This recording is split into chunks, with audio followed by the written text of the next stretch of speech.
Namaku Indah.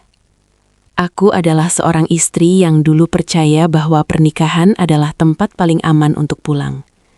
Tempat dua hati saling menjaga tanpa syarat. 7 tahun aku menjalani rumah tangga bersama Arman. Pria yang dulu kupilih karena senyumnya yang menenangkan dan janjinya yang terdengar begitu tulus. Di awal pernikahan, hidup kami sederhana namun hangat. Kami tertawa dari hal-hal kecil, berbagi mimpi di atas kasur tipis, dan berjanji akan tetap bersama dalam keadaan apapun. Namun waktu perlahan mengubah segalanya. Tanpa kusadari, jarak tumbuh di antara kami. Bukan jarak fisik, melainkan jarak perasaan yang dingin dan menyakitkan. Arman mulai jarang menatap mataku saat berbicara. Jawabannya singkat, dan pelukannya terasa hambar, seolah hanya formalitas seorang suami kepada istrinya. Setiap malam aku menunggunya pulang dengan perasaan cemas, mendengarkan detik jam berdetak lebih keras dari biasanya, sementara ponselnya selalu dalam genggaman dan tak pernah jauh darinya. Aku sering bertanya dalam hati, sejak kapan aku merasa sendirian, padahal tidur di samping suami sendiri. Dari luar rumah tangga kami terlihat baik-baik saja. Tetangga memuji kami sebagai pasangan harmonis. Keluarga menganggap pernikahan kami nyaris sempurna. Namun hanya aku yang tahu bagaimana rasanya tersenyum di depan orang lain sambil menahan luka yang tak terlihat. Ada hari-hari di mana aku menangis diam-diam di kamar mandi, menggigit handuk agar isaku tak terdengar, bertanya pada cermin, apakah aku masih cukup berharga untuk dicintai. Aku bukan perempuan yang sempurna, tapi aku setia. Aku berusaha menjadi istri yang baik, memasak, menunggu, dan memaafkan. Sayangnya, semua itu terasa sia-sia ketika perhatian Arman semakin menjauh, seakan hatinya telah pergi lebih dulu meninggalkan tubuhnya di rumah ini. Di titik itulah, keraguan mulai menggerogoti pikiranku. Aku takut pada satu hal yang paling menyakitkan bagi seorang istri, kemungkinan bahwa cintanya bukan lagi milikku. Dan tanpa aku sadari, dari rasa takut itulah, langkah-langkah nekat dalam hidupku perlahan mulai terbentuk. Kecurigaanku tidak datang begitu saja. Ia tumbuh perlahan seperti racun yang menetes sedikit demi sedikit ke dalam pikiranku. Awalnya aku menolak mempercayainya.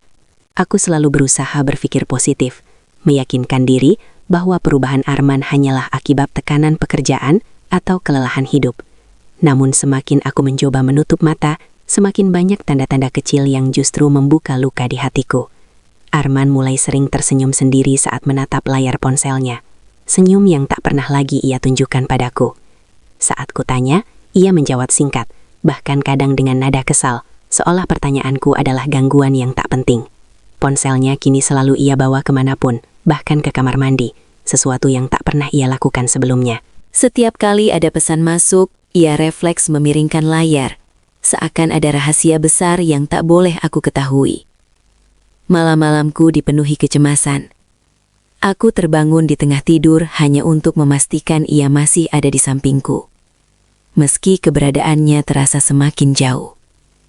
Puncaknya terjadi pada suatu malam sunyi, ketika aku mendengar Arman menyebut nama perempuan lain dalam tidurnya. Suaranya pelan, hampir seperti bisikan rindu. Aku membeku. Tubuhku kaku.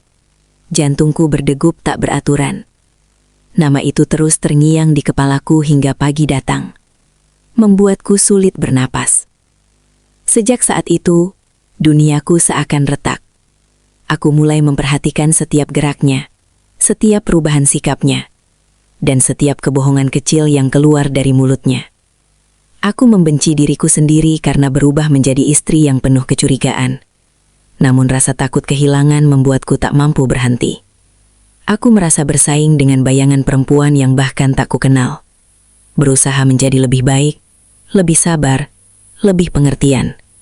Berharap Arman kembali menoleh kepadaku. Tapi semakin aku berusaha, semakin aku merasa tak dianggap. Aku mulai bertanya, apakah selama ini aku terlalu mudah memaafkan, hingga ia merasa bebas menyakiti? Ataukah cintaku memang tak lagi cukup untuk membuatnya bertahan? Malam demi malam, aku terjebak dalam perang batin antara mempertahankan keutuhan rumah tangga dan keberanian untuk menghadapi kebenaran yang mungkin akan menghancurkanku. Dalam diam, aku menyadari satu hal yang paling menyakitkan. Ketenanganku telah direnggut oleh seseorang yang seharusnya menjadi tempatku bersandar. Dan dari kegelisahan itulah, keinginanku untuk mencari kebenaran berubah menjadi obsesi yang kelak menuntunku pada keputusan paling nekat dalam hidupku. Di tengah kekacauan pikiranku, saat logika dan perasaan saling bertabrakan tanpa henti, muncul sebuah ide yang bahkan sempat membuatku takut pada diriku sendiri. Ide itu tidak lahir dari keberanian, melainkan dari keputusasaan yang telah mencapai batasnya. Aku merasa terjebak, tak berdaya, dan tak memiliki kendali atas kenyataan yang kian menjauh dari harapanku. Aku ingin kebenaran, tapi aku juga takut menghadapinya secara langsung. Aku ingin melihat isi hati Arman yang sebenarnya, tanpa topeng, tanpa kebohongan, tanpa sandiwara seorang suami yang masih berpura-pura setia. Dari situlah rencana gila itu perlahan terbentuk di benakku.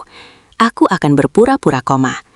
Aku sadar betul betapa tidak masuk akalnya keputusan itu, betapa berbahayanya permainan emosi yang akan kulakukan, namun rasa ingin tahuku telah berubah menjadi kebutuhan yang mendesak.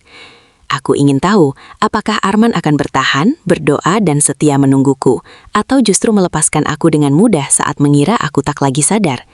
Dengan tangan gemetar dan hati yang penuh keraguan, aku menghubungi sepupuku, Rani, yang bekerja sebagai perawat di rumah sakit swasta. Awalnya ia menolak keras, menasihatiku dengan suara tegas bahwa apa yang akan kulakukan sangat beresiko, bukan hanya secara fisik tetapi juga mental.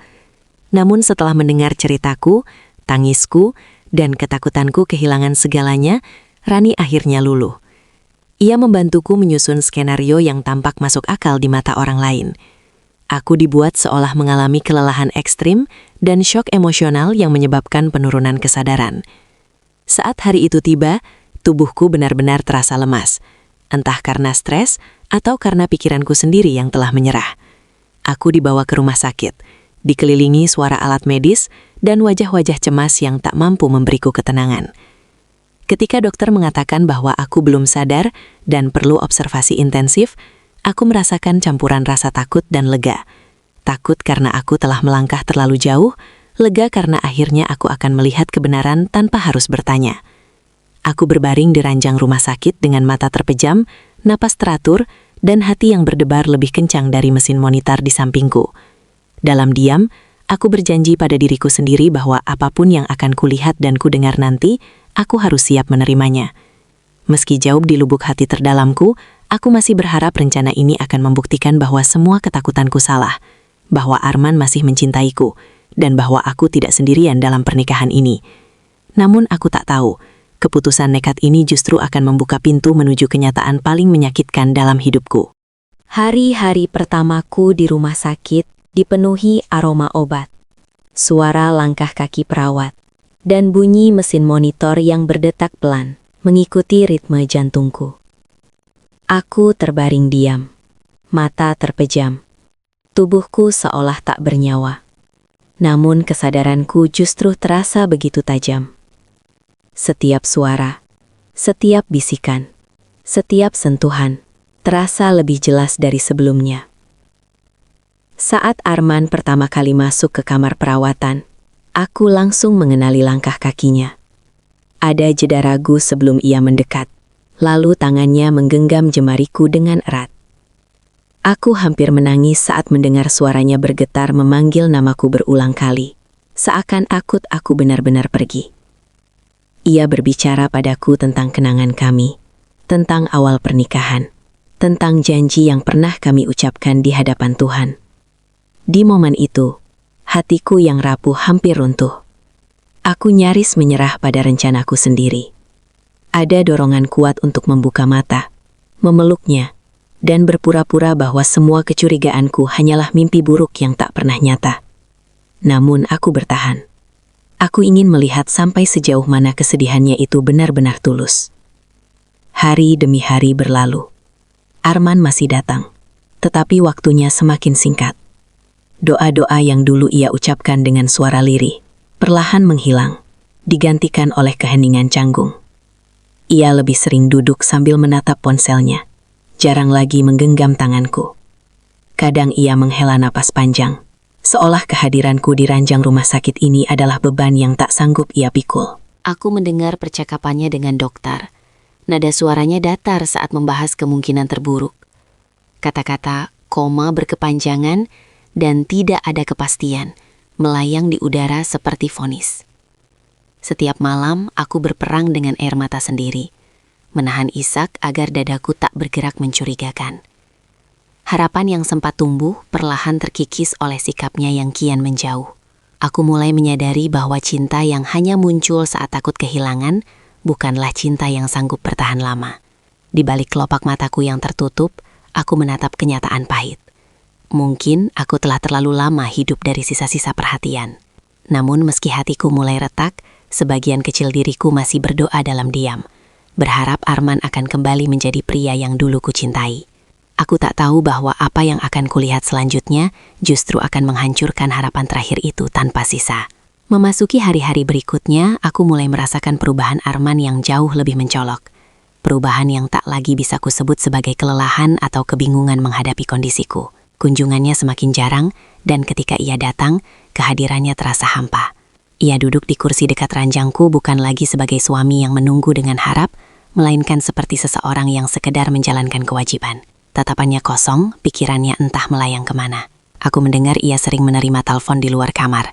Suaranya diturunkan, langkahnya tergesa seolah takut tertangkap basah. Ada satu nada yang tak bisa kusalahartikan. Nada lembut yang tak pernah lagi ia gunakan padaku. Setiap kali ia kembali masuk, ekspresinya berubah cepat, seakan mengenakan topeng yang sudah terlatih. Aku berusaha menguatkan diri, mengatakan bahwa mungkin aku hanya terlalu sensitif. Namun naluri seorang istri jarang salah. Suatu sore, saat hujan turun rintik di balik jendela rumah sakit, Arman menerima panggilan tepat di samping ranjangku. Ia mengira aku tak mendengar, mengira aku terkurung dalam dunia tanpa kesadaran. Aku mendengar namanya dipanggil dengan suara manja dari seberang sana, dan Arman menjawab dengan senyum kecil yang menyayat hatiku. Ia tertawa pelan, membicarakan hal-hal ringan, bahkan berjanji akan segera datang menemui orang itu. Saat menutup telepon, ia menghela napas lega, bukan napas seorang pria yang kehilangan istri, melainkan napas seseorang yang merasa hidupnya kembali berjalan. Dadaku terasa sesak, seolah udara di ruangan itu menghilang. Aku ingin berteriak, ingin membuka mata dan menghentikannya, namun tubuhku tetap diam, terpenjara oleh rencana yang kubuat sendiri. Malam-malamku kini dipenuhi ketakutan baru. Aku tak lagi berharap ia setia, aku hanya ingin tahu seberapa jauh hatinya telah berpaling. Aku mendengar ia mengeluh pada sahabatnya tentang hidup yang tertunda dan kesempatan yang terbuang, seakan keberadaanku di ranjang ini adalah penghalang kebahagiaannya. Setiap kata itu mengikis harga diriku sedikit demi sedikit. Aku sadar, di saat aku berpura-pura tak bernyawa demi menguji kesetiaannya, Arman justru telah hidup dalam dunia lain yang tak menyertakanku. Dan di sanalah, dalam sunyi yang menyakitkan, aku mulai memahami bahwa pengkhianatan terkadang tidak dimulai dari perselingkuhan, melainkan dari hati yang lebih dulu pergi tanpa pamit. Hari itu datang tanpa peringatan, justru ketika aku mulai mati rasa oleh semua kecurigaanku sendiri. Sore menjelang malam, cahaya matahari meredup perlahan di balik tirai kamar rumah sakit, menciptakan bayangan panjang yang terasa dingin dan asing. Arman datang sedikit lebih awal dari biasanya. Wajahnya tampak tegang, namun juga seperti menyimpan kegembirahan yang tak ia sadari. Ia mondar-mandir di kamar, beberapa kali mengecek ponselnya, lalu keluar masuk dengan alasan mengambil telepon penting. Aku berbaring diam, namun seluruh indraku siaga.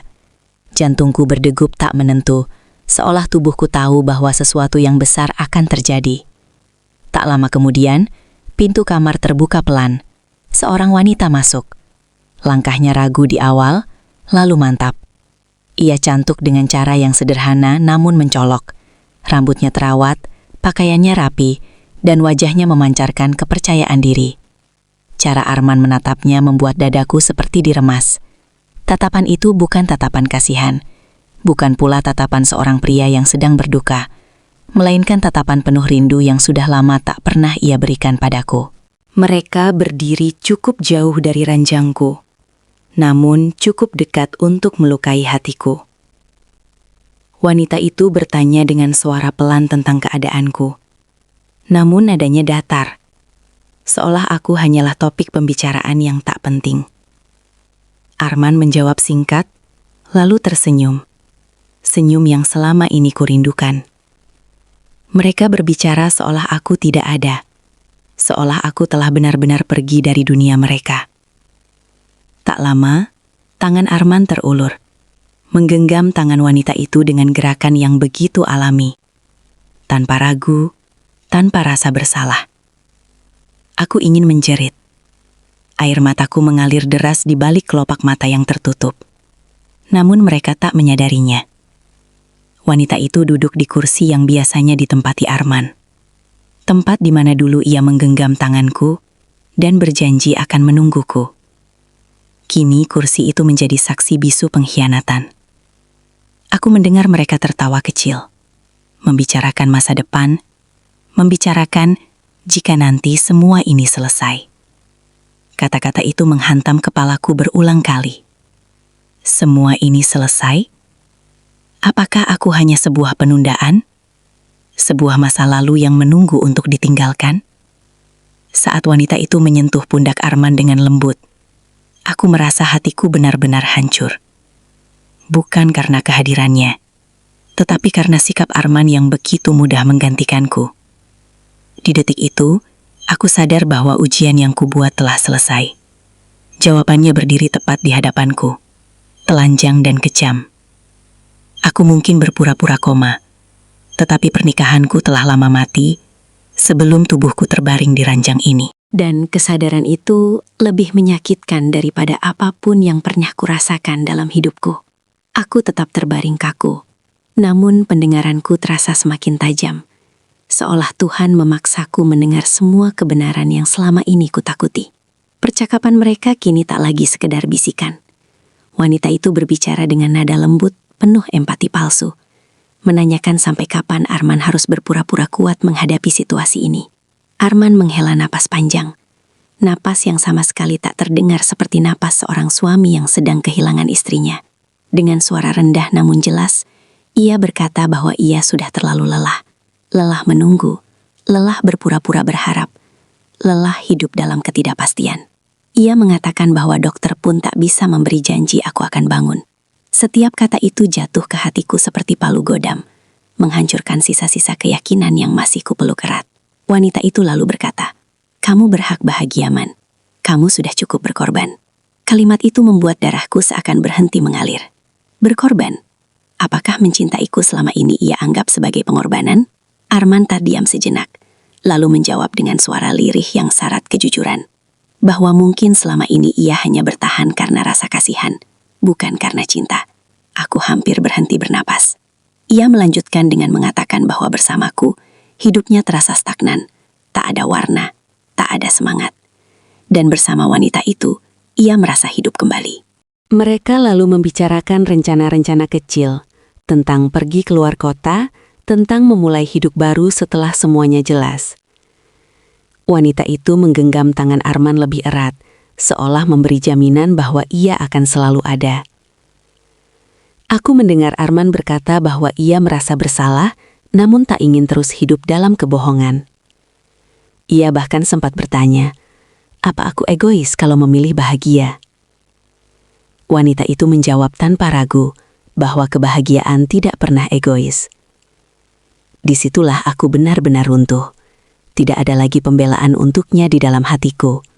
Tidak ada lagi ruang untuk memahami atau memaafkan. Aku sadar, Arman telah membuat pilihannya jauh sebelum aku berpura-pura koma. Aku hanyalah bab yang belum sempat ia tutup. Air mataku mengalir tanpa henti, membasahi bantal rumah sakit, namun mereka tetap tenggelam dalam dunia mereka sendiri. Dalam sunyi yang memekakkan, aku menyadari satu hal yang paling pahit. Pengkhianatan paling menyakitkan bukan saat seseorang pergi, melainkan saat ia dengan tenang menjelaskan alasan kepergiannya, seolah kita tak pernah berarti apa-apa. Dan di ranjang rumah sakit itu, dengan mata tertutup dan hati yang hancur, aku akhirnya menerima kenyataan bahwa cintaku telah kalah oleh pilihan yang dengan sadar ia ambil.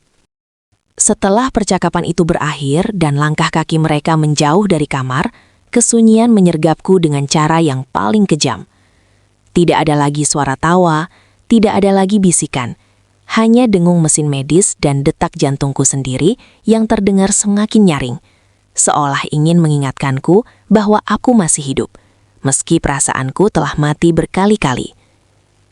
Di balik mata yang tertutup rapat, pikiranku berputar liar, memutar ulang setiap kata Arman, setiap kalimat yang melucuti harga diriku tanpa ampun. Aku tak lagi menangis terseduh-seduh. Air mataku mengalir pelan, dingin, seperti tanda kekelelahan yang sudah mencapai titik nadir. Di momen itulah aku menyadari betapa bodohnya aku menggantungkan kebahagiaan pada kesetiaan orang lain. Selama ini aku terlalu sibuk mempertahankan pernikahan hingga lupa mempertahankan diriku sendiri. Aku menyalahkan tubuhku, menyalahkan sikapku, menyalahkan takdir. Padahal satu-satunya yang bersalah adalah keputusan Arman untuk pergi tanpa keberanian menghadapiku. Aku berpura-pura koma untuk mencari kebenaran, dan kebenaran itu kini berdiri telanjang, tak menyisakan ruang bagi harapan palsu. Aku merasa hampa, namun di balik kehampaan itu, ada sesuatu yang perlahan bangkit. Kesadaran bahwa aku masih memiliki pilihan. Aku bisa tetap terbaring sebagai korban, atau aku bisa bangun sebagai perempuan yang memilih dirinya sendiri. Dalam keheningan itu, aku berbicara pada Tuhan dalam hati, bertanya mengapa cinta harus terasa begitu menyakitkan. Namun di saat yang sama, aku mulai memahami bahwa rasa sakit ini mungkin adalah caranya menyelamatkanku dari hidup yang penuh kebohongan. Aku tidak lagi ingin membuka mata untuk Arman. Aku ingin membuka mata untuk diriku sendiri. Aku ingin bangun bukan untuk mempertahankan pernikahan yang telah kosong, melainkan untuk menutup bab yang telah berakhir. Kesadaran itu tidak datang dengan kekuatan besar, melainkan dengan kelelahan yang jujur. Aku lelah berharap, lelah menunggu, lelah menjadi perempuan yang selalu mengalah demi seseorang yang tak lagi memperjuangkanku. Di ranjang rumah sakit itu, dengan tubuh yang diam namun pikiran yang terjaga, aku mengambil keputusan terpenting dalam hidupku. Apapun yang terjadi setelah aku membuka mata nanti, aku tidak akan lagi meminta cinta dari orang yang sudah memilih pergi. Aku akan berdiri, meski tertatih, membawa harga diriku yang sempat hancur, dan membangun hidup baru dari puing-puing kepercayaan yang tersisa. Untuk pertama kalinya setelah sekian lama, aku tidak lagi takut kehilangan Arman. Aku justru takut kehilangan diriku sendiri jika tetap bertahan. Pagi itu datang dengan cahaya yang berbeda. Sinar matahari menembus celah tirai kamar rumah sakit, jatuh tepat di wajahku, seolah memanggilku untuk kembali ke dunia yang sempat kutinggalkan. Aku menarik napas dalam-dalam, napas yang terasa berat namun nyata. Perlahan, dengan keberanian yang kupinjam dari sisa-sisa kekuatanku, aku membuka mata. Pandanganku sempat buram, namun suara panik seorang perawat yang memanggil namaku membuat kesadaranku benar-benar utuh. Tak lama kemudian, Arman datang berlari ke kamar. Wajahnya pucat, matanya membesar seakan melihat hantu. Tangannya gemetar saat memanggil namaku, suaranya tercekat. Tidak seperti pria yang semalam berbicara tentang masa depan dengan wanita lain. Aku menatapnya lama, tanpa senyum, tanpa air mata. Tatapan itu membuatnya semakin gelisah. Ia berusaha menggenggam tanganku, namun aku menariknya perlahan, bukan dengan kasar, melainkan dengan ketegasan yang tak bisa ia bantah. Dalam diam yang menyesakan, aku berkata pelan namun jelas, aku sudah sadar sejak lama, Man. Kalimat itu seperti petir di siang bolong. Wajahnya kehilangan warna, napasnya terhenti, dan matanya berkedip cepat mencari kebohongan yang bisa menyelamatkannya. Aku melanjutkan, dengan suara tenang yang bahkan mengejutkanku sendiri, bahwa aku mendengar semuanya. Setiap keluhan, setiap rencana, setiap pengakuan tentang cinta yang bukan lagi untukku. Tidak ada teriakan, tidak ada drama. Justru ketenangan itulah yang membuat Arman runtuh. Ia berlutut di samping ranjangku, menangis, meminta maaf, mengatakan bahwa ia bingung, bahwa ia lelah, bahwa ia tidak bermaksud menyakitiku. Namun kata-katanya terdengar kosong. Aku mendengarkannya seperti mendengar hujan di luar jendela. Ada suaranya, tapi tak lagi menyentuh hatiku. Aku menyadari satu hal penting di momen itu. Penyesalan yang datang setelah ketahuan bukanlah cinta, melainkan ketakutan kehilangan kenyamanan. Aku menatap pria yang pernah menjadi duniaku itu dan berkata bahwa aku tidak membencinya. Aku hanya berhenti mencintainya dengan cara yang sama. Aku tidak meminta penjelasan, karena semua penjelasan sudah kudengar saat aku berpura-pura tak bernyawa. Air matanya jatuh di tanganku, namun hatiku tetap tenang seolah badai telah berlalu dan menyisakan keheningan yang jujur. Aku tahu, sejak aku membuka mata pagi itu, aku bukan lagi Indah yang sama. Aku adalah perempuan yang telah melihat kebenaran dan memilih untuk tidak lagi menutup mata terhadapnya. Keputusan untuk pergi tidak kuambil dalam satu malam, melainkan lahir dari kesadaran panjang yang akhirnya menemukan keberanian. Setelah aku benar-benar pulih dan diizinkan pulang dari rumah sakit, aku menatap rumah yang selama ini kusebut tempat pulang dengan perasaan asing. Setiap sudutnya menyimpan kenangan, tawa, air mata, harapan yang dulu terasa abadi. Namun aku tahu, tinggal di sana hanya akan membuatku terus hidup dalam bayangan pengkhianatan. Aku memilih pergi bukan sebagai istri yang kalah, tetapi sebagai perempuan yang memilih menyelamatkan dirinya sendiri. Arman mencoba menahanku, berjanji akan berubah, bersumpah akan meninggalkan wanita itu, tapi kata-kata yang datang terlambat tak lagi memiliki makna. Aku telah belajar dengan cara paling menyakitkan bahwa cinta tidak seharusnya membuat seseorang kehilangan harga dirinya. Aku mengemasi barang-barangku dengan tangan gemetar, namun hati yang mantap. Tidak ada amarah, tidak ada teriakan, hanya perpisahan sunyi yang lebih jujur dari ribuan pertengkaran. Di langkah terakhirku keluar dari rumah itu, aku menoleh sejenak, bukan untuk menyesal, melainkan untuk berpamitan pada diriku yang lama. Perempuan yang terlalu takut kehilangan hingga rela mengabaikan dirinya sendiri. Hidup setelah itu tidak langsung mudah. Ada malam-malam panjang di mana aku menangis dalam diam, merasa hampa dan mempertanyakan pilihanku. Namun setiap pagi aku bangun dengan satu keyakinan baru. Aku bebas dari kebohongan. Aku mulai membangun hidupku kembali, perlahan, dengan luka yang belum sepenuhnya sembuh, namun hati yang jujur pada dirinya sendiri. Aku belajar bahwa kesetiaan tidak perlu diuji dengan sandiwara, karena cinta sejati akan tetap tinggal bahkan saat kita tak mampu membuka mata. Jika seseorang memilih pergi ketika kita terjatuh, maka kepergiannya adalah jawaban paling jujur. Kini aku berdiri sebagai Indah yang baru. Bukan perempuan yang berpura-pura mati demi diuji, melainkan perempuan yang hidup sepenuhnya karena memilih dirinya sendiri. Dan dari semua rasa sakit itu, aku membawa satu pelajaran yang akan selalu kuingat. Kehilangan seseorang yang tidak setia bukanlah kegagalan, melainkan awal dari kebebasan dan harga diri yang sesungguhnya.